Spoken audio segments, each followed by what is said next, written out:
Shalom. Setiap kita pasti mengalami yang namanya fase demi fase di dalam kehidupan. Mulai dari kita kecil, remaja, sampai kita dewasa.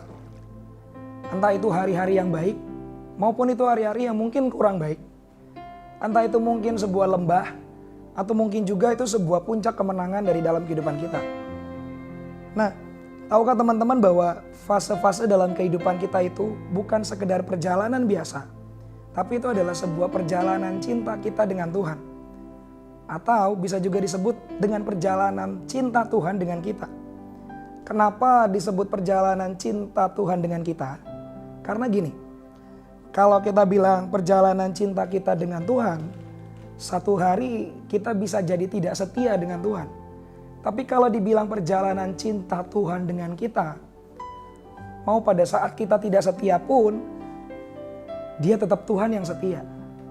Dia tetap Tuhan yang akan menyelesaikan setiap panggilan yang Tuhan telah taruh di dalam hidup setiap kita. Di dalam Markus 1 ayat 16-20, hari itu Yesus memanggil murid-muridnya yang pertama. Ada Simon Petrus, ada Andreas, ada Yakobus, ada Yohanes.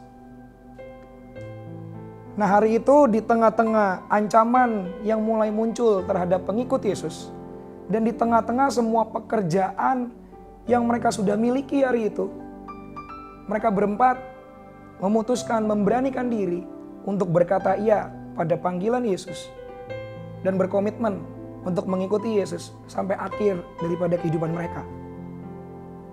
Pada saat mereka berkata iya pada panggilan Yesus hari itu, tanpa mereka sadari, satu demi satu ada yang berubah dalam kehidupan mereka. Yang pertama yang sudah pasti yang kita bisa lihat adalah ada perubahan gaya hidup yang signifikan. Mungkin kalau dulu pagi-pagi atau mungkin subuh-subuh mereka sibuk untuk siapin jaring mereka. Mereka sibuk untuk siapin kapal mereka untuk mereka kerja nanti malam. Tapi setelah ikut Yesus, mungkin subuh-subuh atau pagi-pagi mereka udah pergi untuk jalan sama Yesus. Entah itu mungkin diajak Yesus untuk doa, entah mungkin itu diajak Yesus untuk memberi makan orang, entah mungkin hari itu diajak Yesus untuk mereka pergi ke satu kota, ke satu desa, nemenin Yesus ngajar. Kita nggak pernah tahu. Tapi yang pasti hari itu ada sebuah perubahan gaya hidup pada saat mereka berkomitmen untuk mengikut Yesus. Perubahan gaya hidup ini ternyata nggak cuma sekedar berubah gaya hidupnya, tapi membawa sebuah dampak. Dampaknya apa? Yaitu perubahan status setiap mereka masing-masing pribadi. Kalau dulu mungkin mereka dikenal sebagai nelayan, perubahan gaya hidup ini mengangkat mereka berubah jadi seorang pelayan Tuhan. Dari seorang pelayan Tuhan, akhirnya mereka berubah jadi seorang rasul. Bukan rasul biasa, tapi seorang rasul yang mengguncangkan dunia.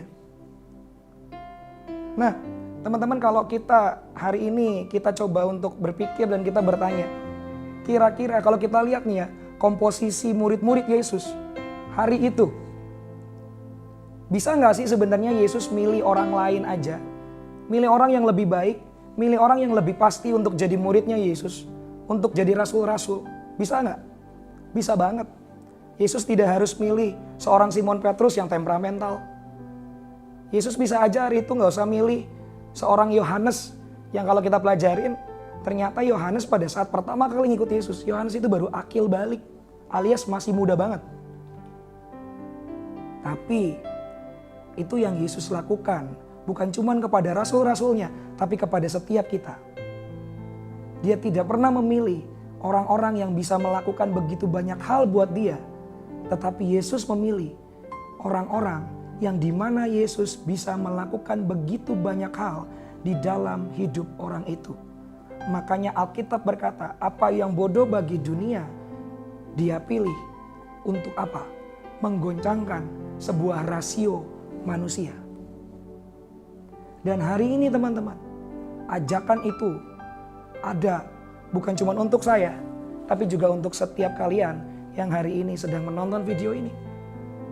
Sebuah ajakan untuk berjalan, sebuah ajakan untuk melewati fase demi fase bersama dengan Tuhan.